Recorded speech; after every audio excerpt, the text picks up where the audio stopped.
apport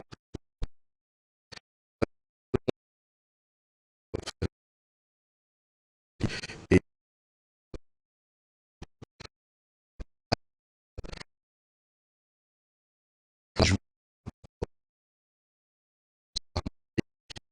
notre invité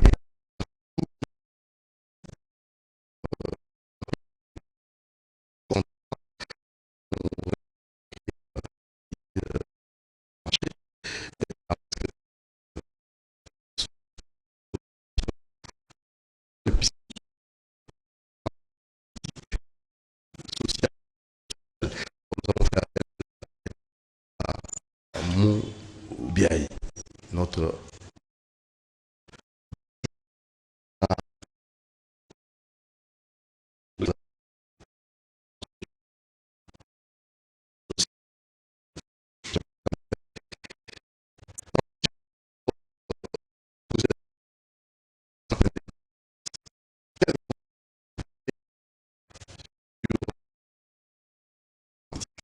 économique, sociale.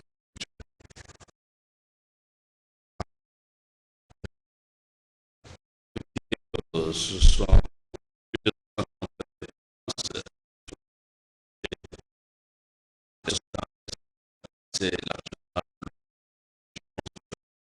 nos risquons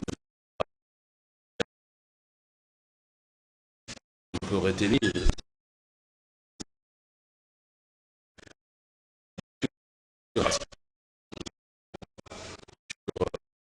deuxième prendre la 4e République.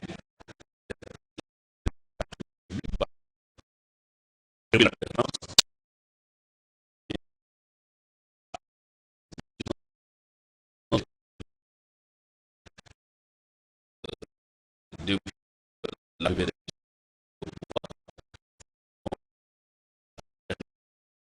et aujourd'hui,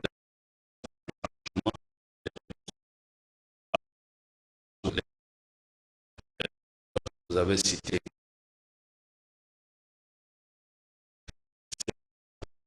le secteur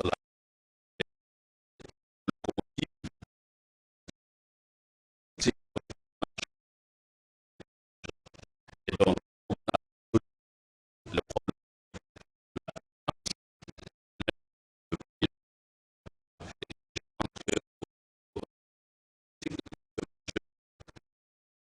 de l'État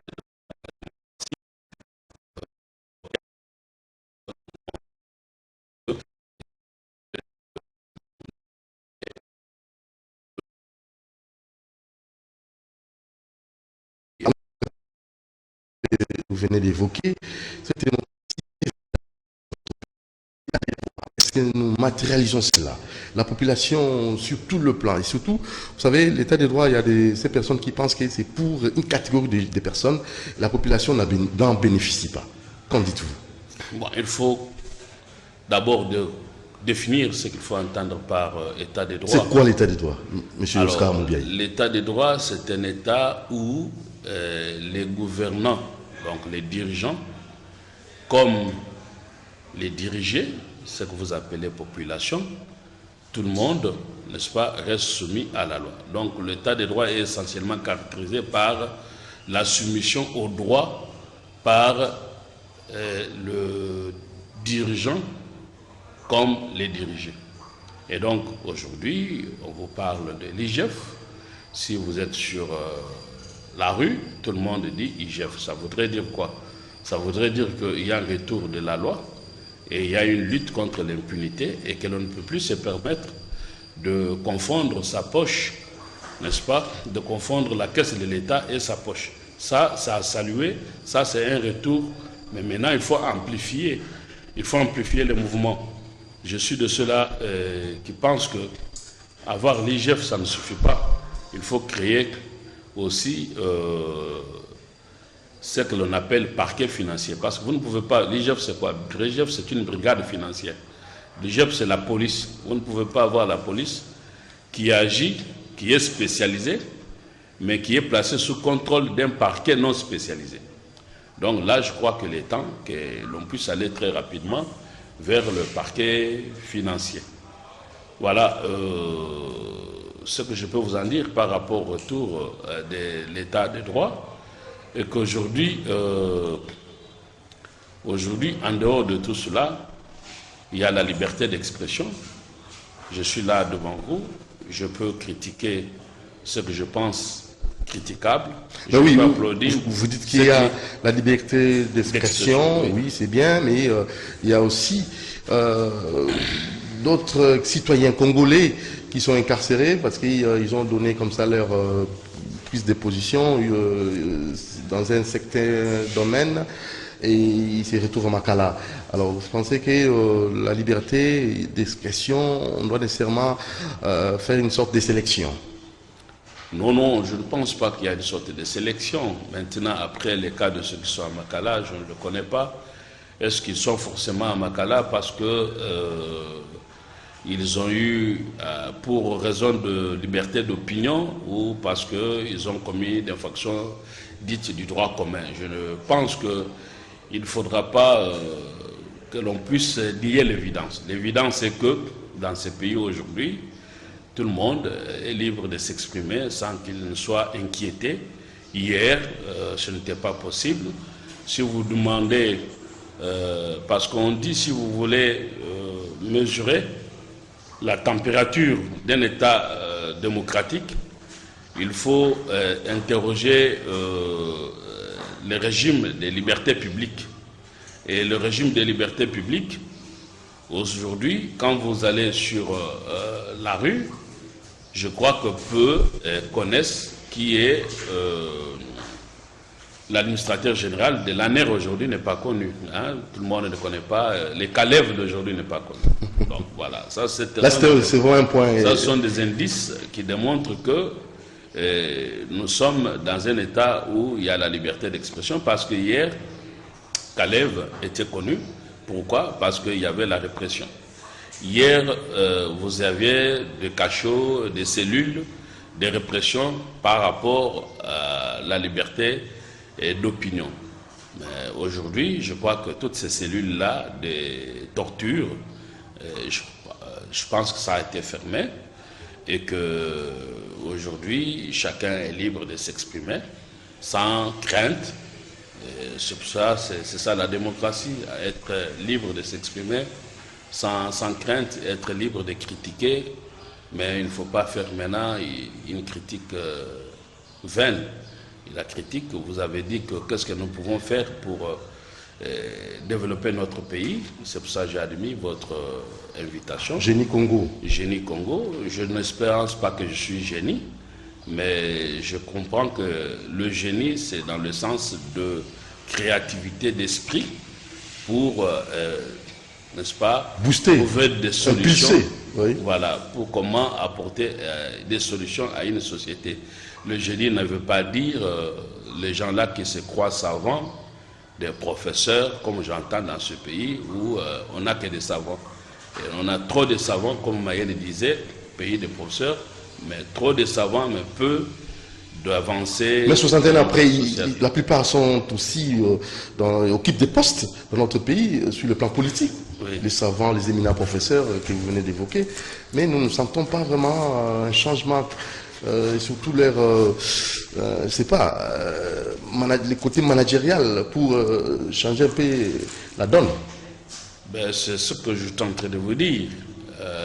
Si on ne peut estimer qu'on est intelligent, on est savant que si on apporte des solutions à une société. Mais si on a une intelligence que l'on va dire vaine, ou à l'époque de Socrate, on parlait des sophistes. C'était des gens-là qui voulaient démontrer à la société qu'ils étaient des savants et ils passaient leur temps... Des impressionnistes. Des impressionnistes.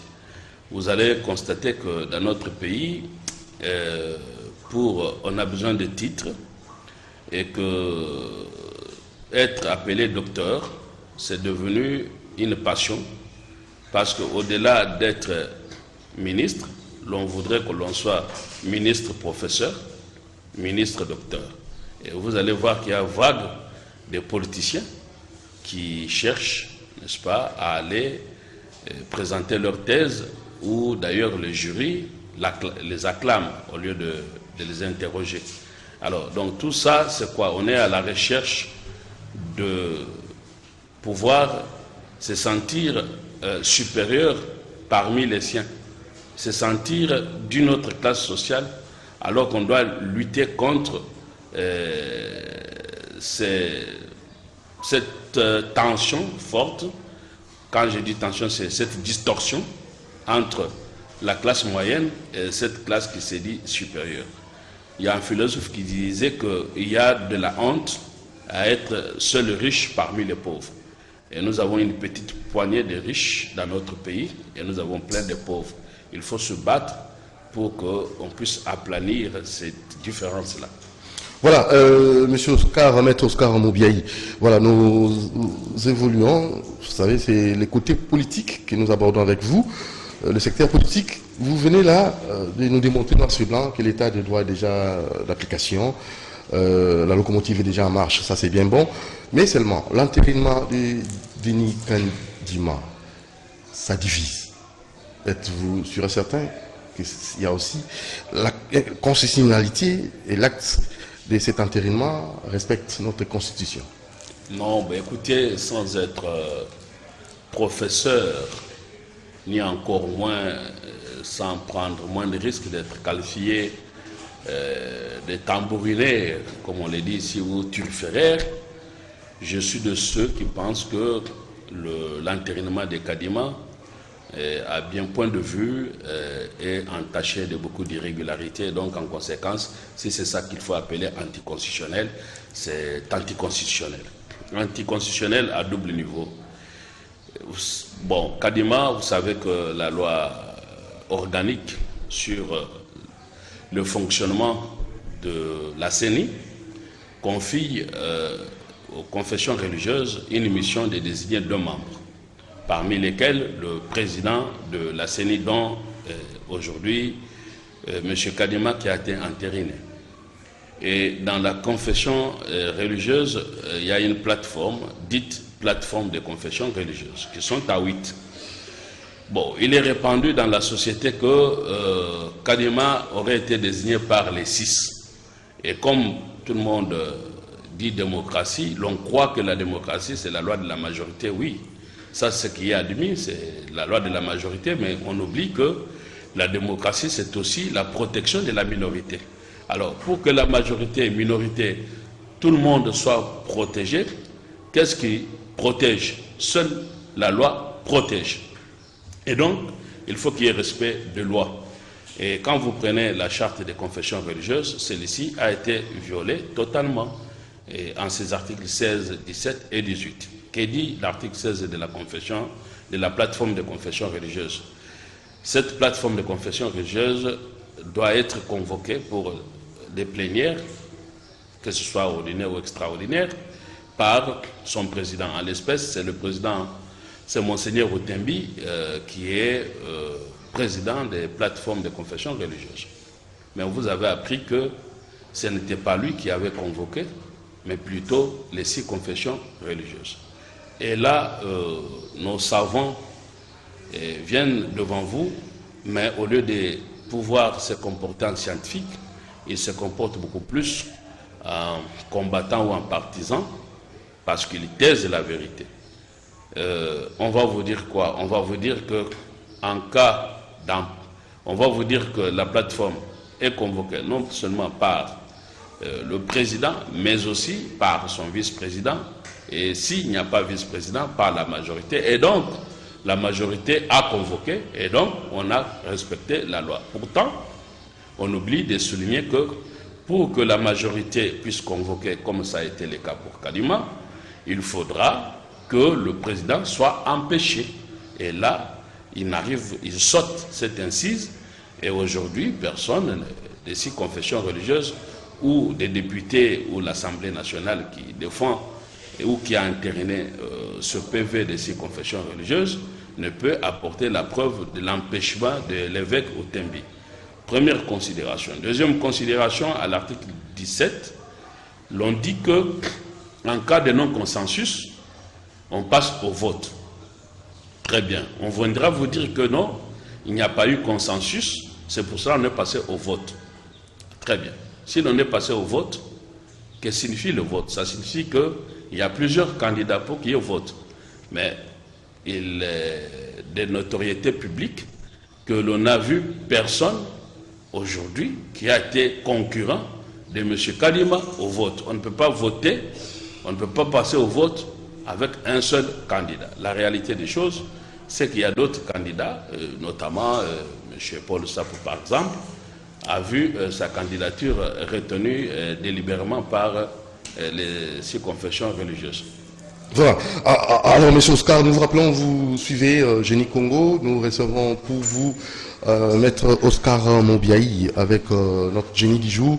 Nous allons aborder les 4 secteurs pour essayer de voir à 61 après l'indépendance, qu'est-ce que nous pouvons faire pour que notre pays puisse redécoller et aussi les peuples avec tant de richesses que nous avons dans notre pays puissent en être bénéficiaires. Ça pose problème, donc ça pose problème. Il faut nécessairement faire appel au génie. C'est ça même la raison de votre programme que vous aimez bien, Génie Congo. Nous avons mis ça à la disposition de tous les peuples congolais qui devront passer ici et donner leurs avis et considérations pour changer en paix la marche de notre pays. Nous n'avons que la RD Congo comme pays.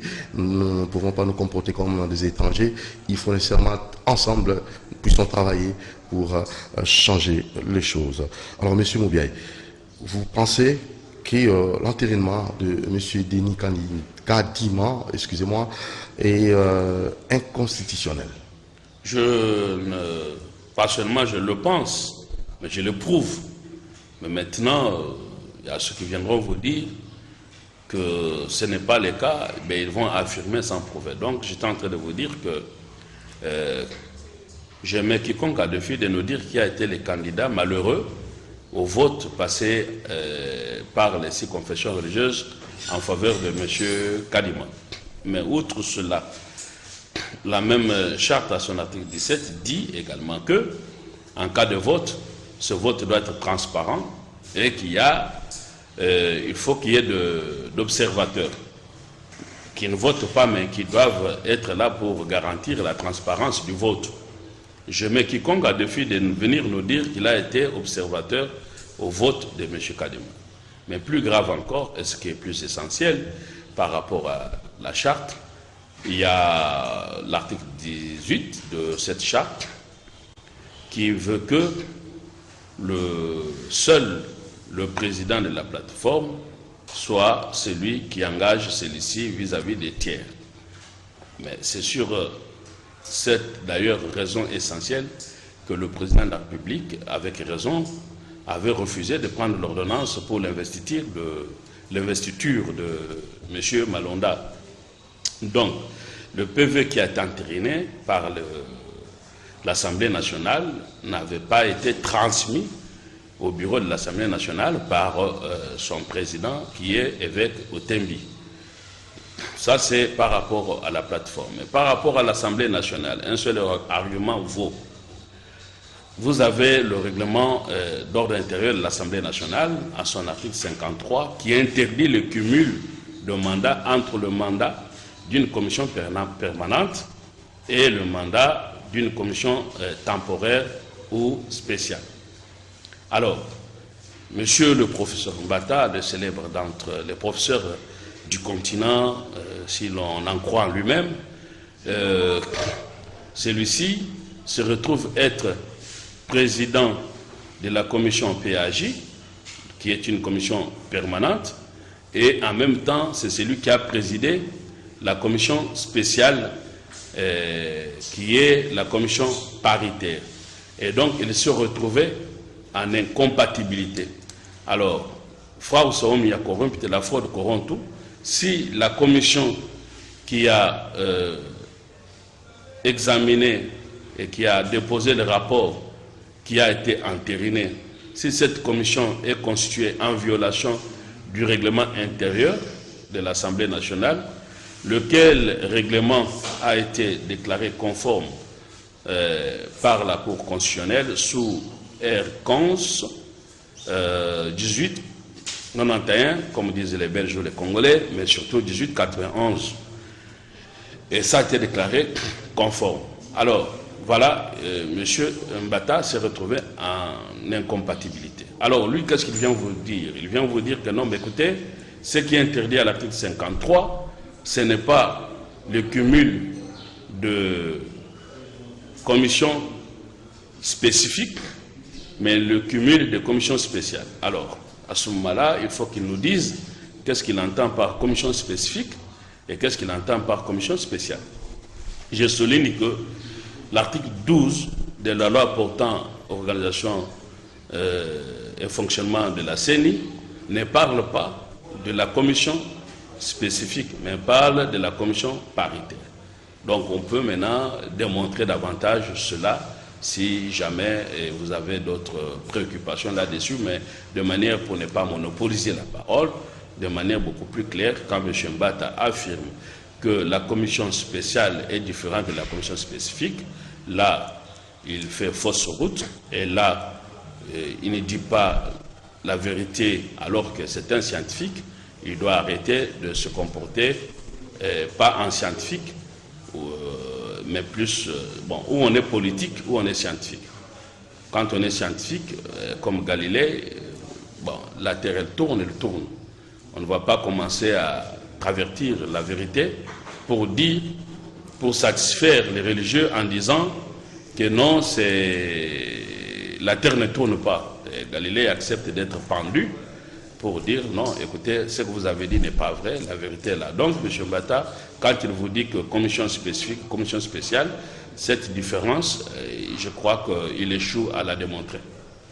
Voilà, M. Oscar Moubiaï, 61 après l'indépendance, pourrions-nous comme ça organiser les élections sans contestation avant, pendant et après?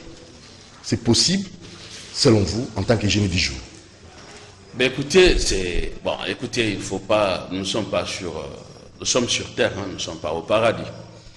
Il ne faut pas rêver qu'on pourra avoir des élections qui ne peuvent pas être contestées. Les élections en elles-mêmes sont par essence un jeu politique. Et dans le jeu politique, il y a des contestations. Et c'est ça qui fait la démocratie. Mais maintenant, il faut avoir des limites. Dans notre pays, le problème, c'est qu'il n'y a pas de limites. Donc, s'il y a contestation, il y a des juridictions qui sont prévues. Il y a des juridictions qui sont prévues pour trancher les contestations. En l'espèce, nous avons la Cour constitutionnelle.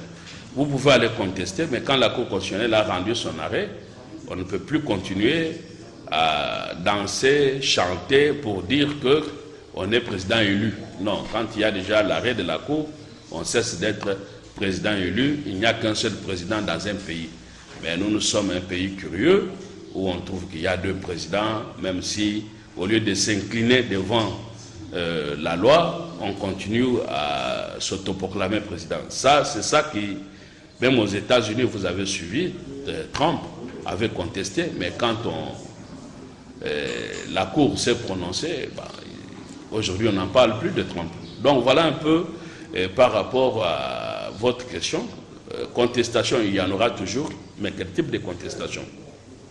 Il faudra qu'il y ait des juridictions indépendantes, en l'espèce la Cour constitutionnelle, mais aussi et surtout, il faut que nous ayons une CENI indépendante et transparente.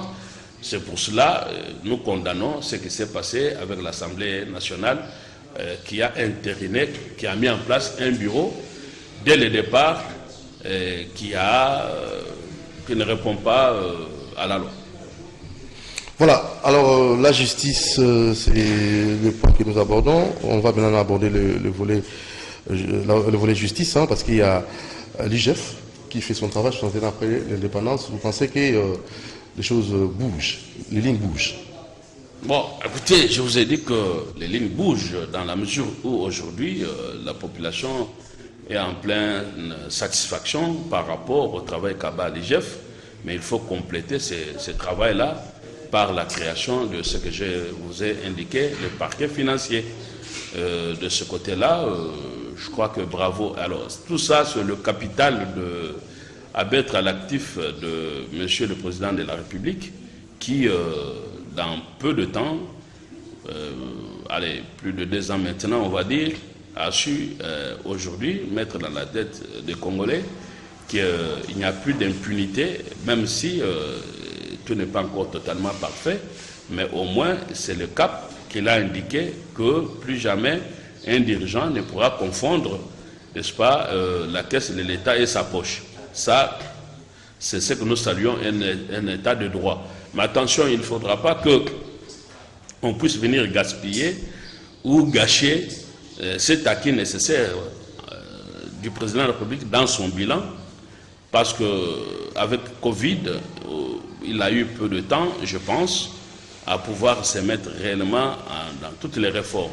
Mais il faut capitaliser ce que l'on peut appeler acquis du régime Tshisekedi.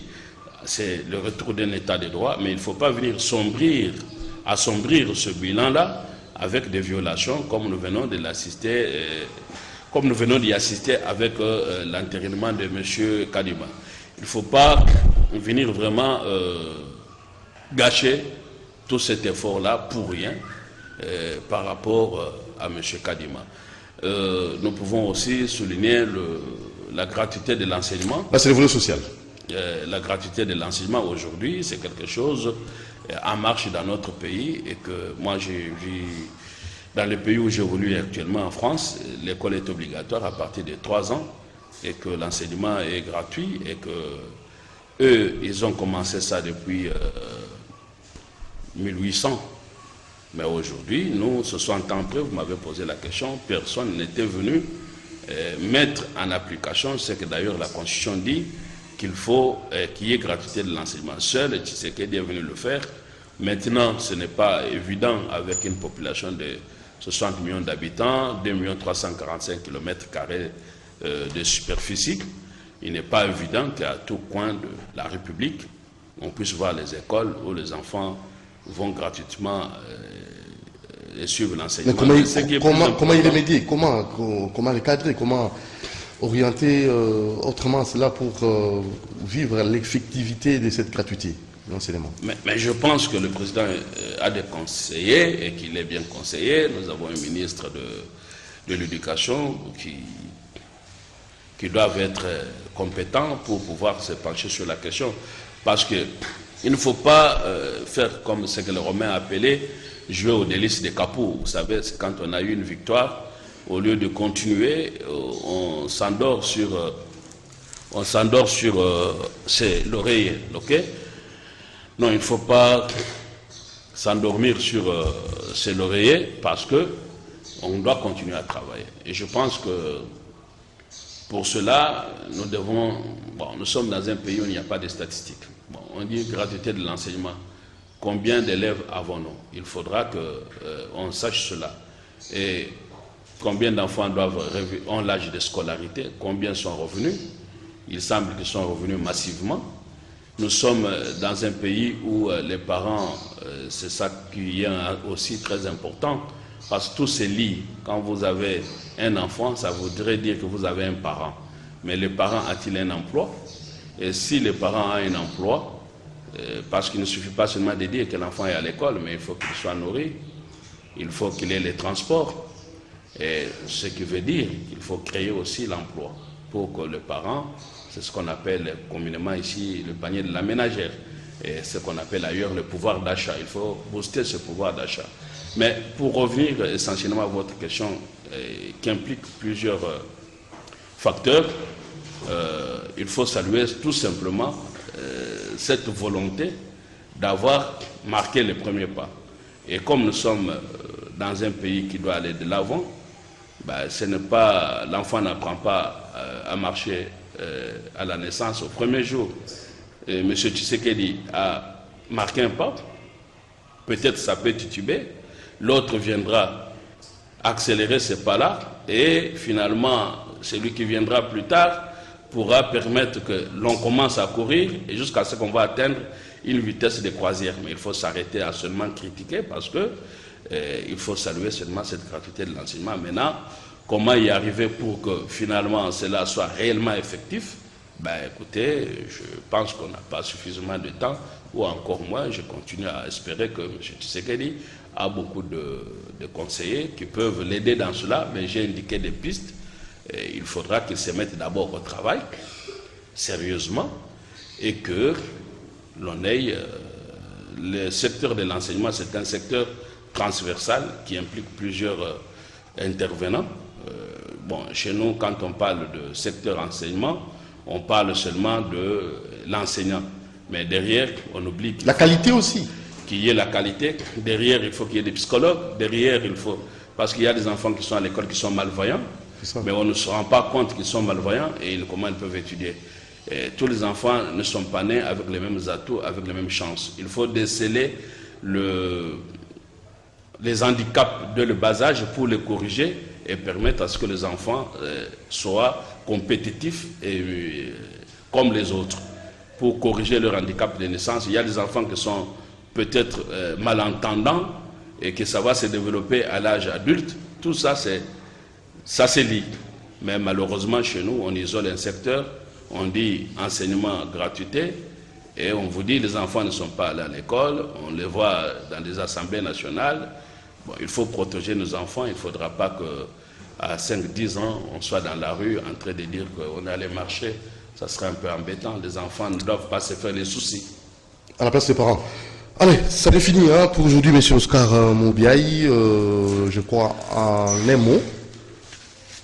L'état des droits, vous avez bien explicité. Maintenant, le peuple d'abord, avec RAM.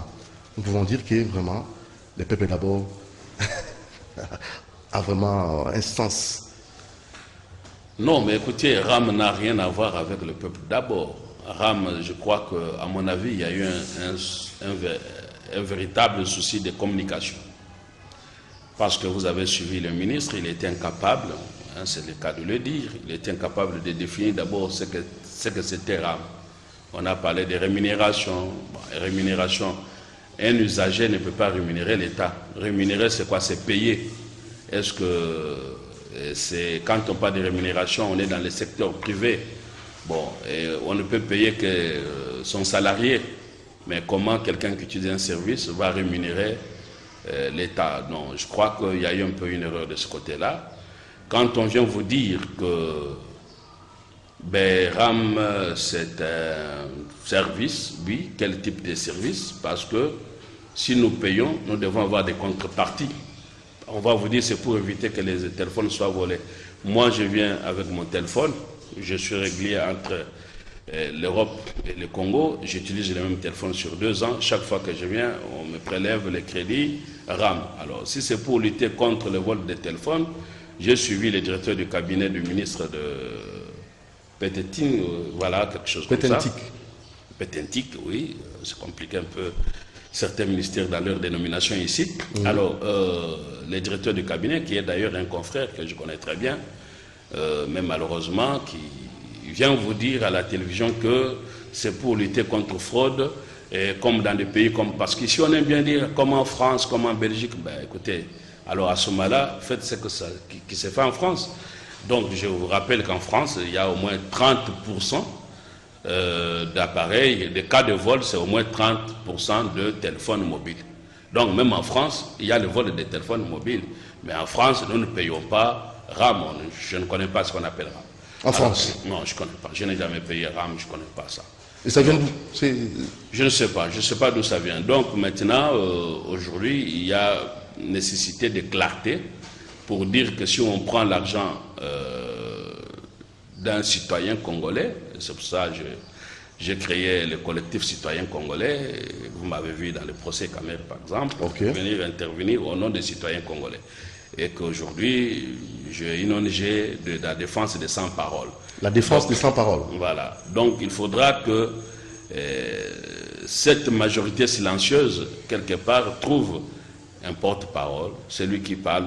Donc là, c'est vous, c'est M. Oscar Moubiaï. Non, je me dis tout simplement que je lève ma voix parce que la grand-mère qui est dans son village, qui a dit que RAM lui a pris les crédits, ne pourra pas venir devant vous pour dire que voilà, je suis victime. Donc autrement dit, il faut que le ministre du secteur, n'est-ce pas, puisse faire un effort de clarifier cette situation-là, que venir aligner comme ça les arguments de... Mais carrément, on ne peut pas la suppression des RAM, c'est impossible, si réellement nous aimons le peuple. Mais avant de supprimer, il faut évaluer. Moi, aujourd'hui, je n'ai pas d'éléments. Tout ce que je constate est que on me prélève les crédits, mais en contrepartie, je n'ai rien. Ça, ce n'est pas normal. Merci beaucoup, monsieur Oscar Moubiaï. À la prochaine occasion. Je vous en prie, monsieur le juge. Merci beaucoup. Très bien. Allez, merci à l'équipe technique. De nous mentir, on va vous retrouver le lundi pour un autre numéro. Merci à Karine Bébé, merci à Héritier Toubilandou, merci à monsieur Olivier Longwango et à Romain Makonda, merci à Alain Kabongo, Moron Djambé et à Fiston Atunga, Binon Zinga. Ciao. Génie Congo, c'est pour le Congo, c'est pour le développement de notre pays. Ciao.